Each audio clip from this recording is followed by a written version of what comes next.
Welcome to the Voice Room podcast, Asia's one and only podcast dedicated to the power of voice, speech, and presence. Whether you are tuning in from Singapore or anywhere else in the world, we are honored to have you here. Hello there, welcome back to the Voice Room podcast. I'm your host, Carina Tien.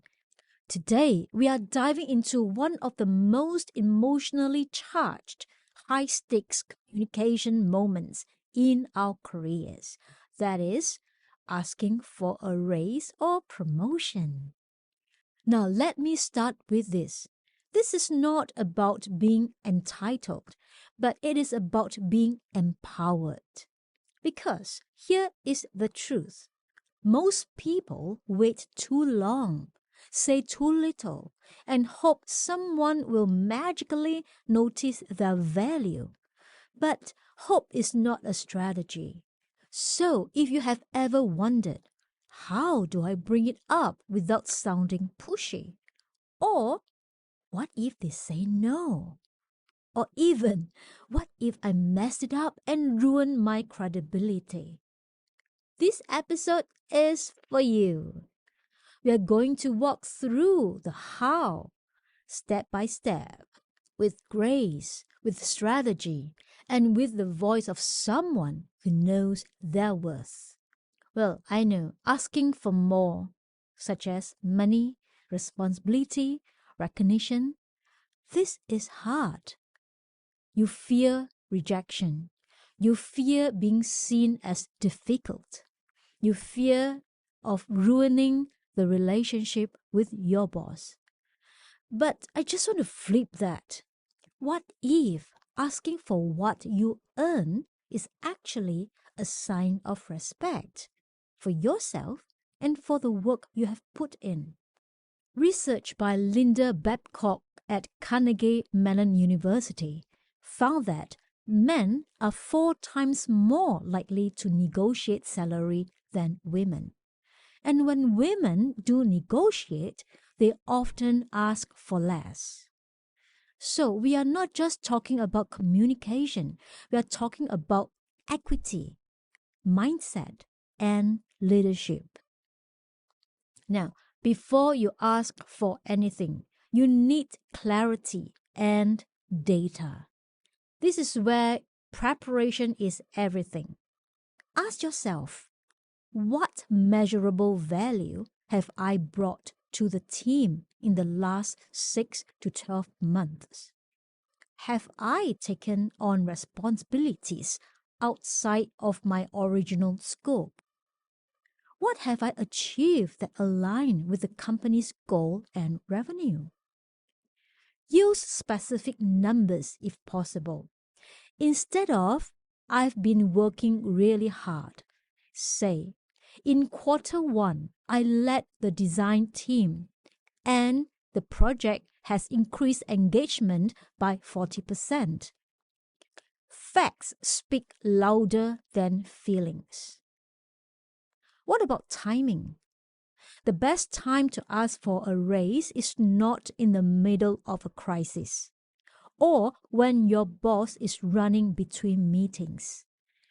Choose a moment when your manager isn't overloaded or you have just completed a successful project or the company is in a healthy financial place or if you are approaching annual reviews.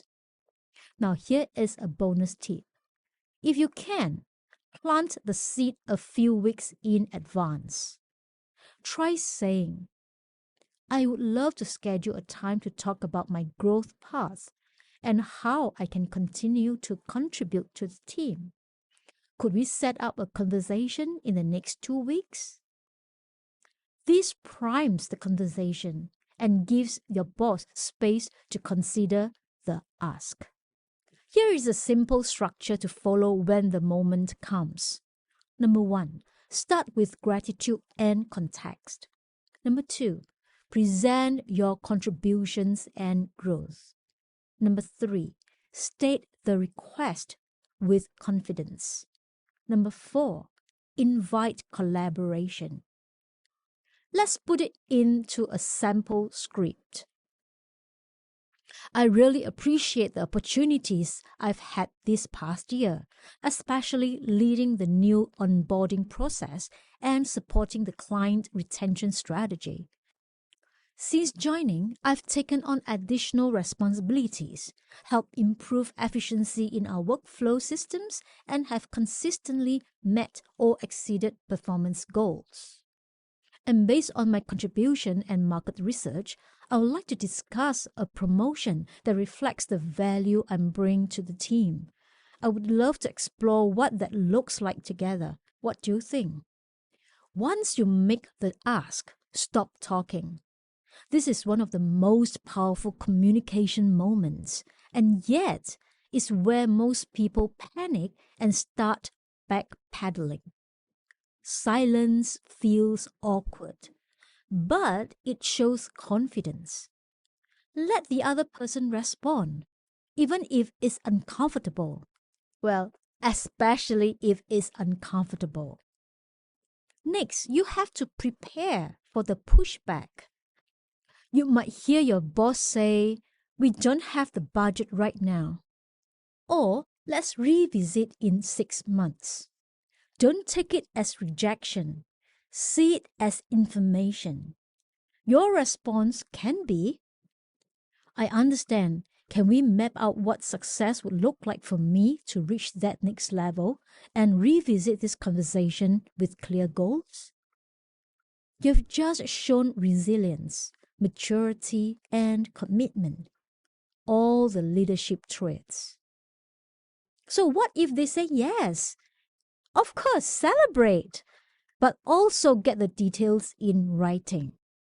You have to double confirm. When does the promotion or pay rise take effect? What changes in your responsibilities? Will there be a title change? And don't forget to express appreciation. This keeps the relationship strong. And a no isn't the end. It's a starting point of a growth roadmap. You will ask yourself, what would need to happen for that to be possible in the future? Are there specific skills or milestones that you should focus on? Would there be a revisit of this conversation in 3 to 6 months' time? This communicates that you are not just asking for more, you are asking how to get better. Here is a truth that I want you to hold close. Advocating for yourself isn't selfish. It is professional. It shows that you understand your value, your impact, and your trajectory. People who speak up respectfully and strategically are more likely to be seen as leaders. Not because they demand things, but because they model clarity, courage, and growth. So let's recap on the how. Number 1, know your value and back it with evidence. Number 2, time it right. Number 3, speak clearly and confidently. Number 4, pause and hold space for the response. Number 5, be open to dialogue, not just an answer. Number 6, keep your mindset anchored in worth, not fear. And if you're feeling nervous, that's okay. Courage doesn't mean you don't feel fear. It means you speak anyway, with a voice that's grounded, clear, and powerful.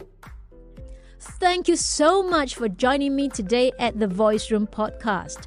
And if this episode gives you a framework to finally have the raise or promotion conversation, share it with a friend, subscribe and leave a comment. And don't forget to follow me on Instagram at The Voice Room.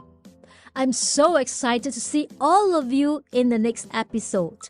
Until then, remember, your voice is your power. Use it wisely and use it well.